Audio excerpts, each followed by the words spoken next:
I found the story that took me somewhere when it was in the middle 90s, I guess, and I was dealing with chronic pain. I'd been in pain for several years and I didn't have any work and I was really bewildered. I'd really lost my way in life. And I had started telling stories. I'd become interested in fairy tales. And so I wondered at that time, what's the story that expresses where I am? And so what I did, which is what I also teach other people to do, is let yourself go towards the story that's calling you. And at that time, the story that was calling me was Rapunzel.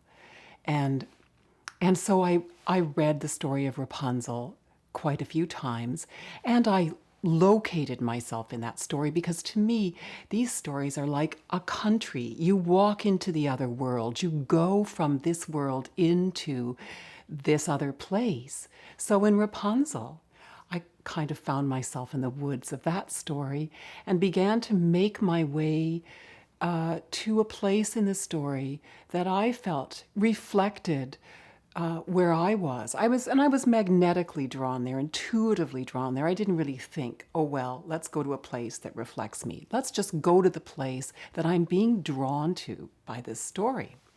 So I did. I followed my feet and I went to the scene that we culturally tend to remember when we think about Rapunzel, which is here she is in her tower in the middle of the woods, and she's sitting in the window of the tower. And so the prince in the story comes to that very place too. And when he's standing there and looking up at her, he walks around the tower and he notices there's no door, there's no way up. How did she get up there? And and what is she doing? Singing. If she's imprisoned in this tower in the middle of nowhere, what is she doing singing? That's his question in the story, but it was also mine because to me, that was an incredibly strong image of what I was experiencing at the time. I was in pain, and when people would ask me, what is it like to be in pain? I would say, I feel like I'm in a prison of bones.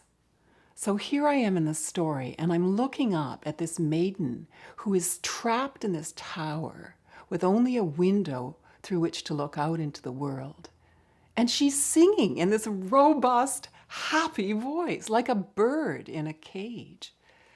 And and this is the very interesting thing about a story is when you go into the story and you find yourself in a scene and you really use your imagination to look around, use your eyes, your ears, your touch, and you see and you write that down or you really bring that into your heart, then you start to ask questions. And so my question at that point was, how is it that she found that kind of happiness in a tower, in a prison?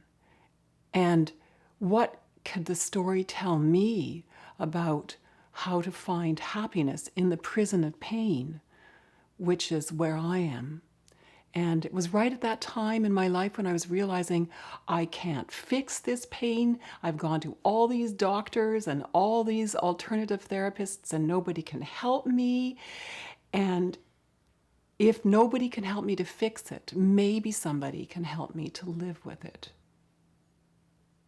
I was really at that place where nothing else could help me but a story. Nothing else could help me but a story. And I think for many people, it doesn't even come into your realm of awareness. Oh, could a story help you? Yes, a story could help you. If you were in a prison cell and you only had a little bit of food, you might still die out of dispiriting, of depression, but a story is what can make sense of the predicament that you're in. It's what can bring you back the water of life. It can bring you back to understanding what this is all about. I've seen so many people find their way to stories out of the fact that they're lost, out of the fact that they're dispirited. If they weren't in that place, they wouldn't go to the story. But because they are in that place and they really deeply want their bearings, they're brought inward into their own inner landscape. And that's where a story finds us.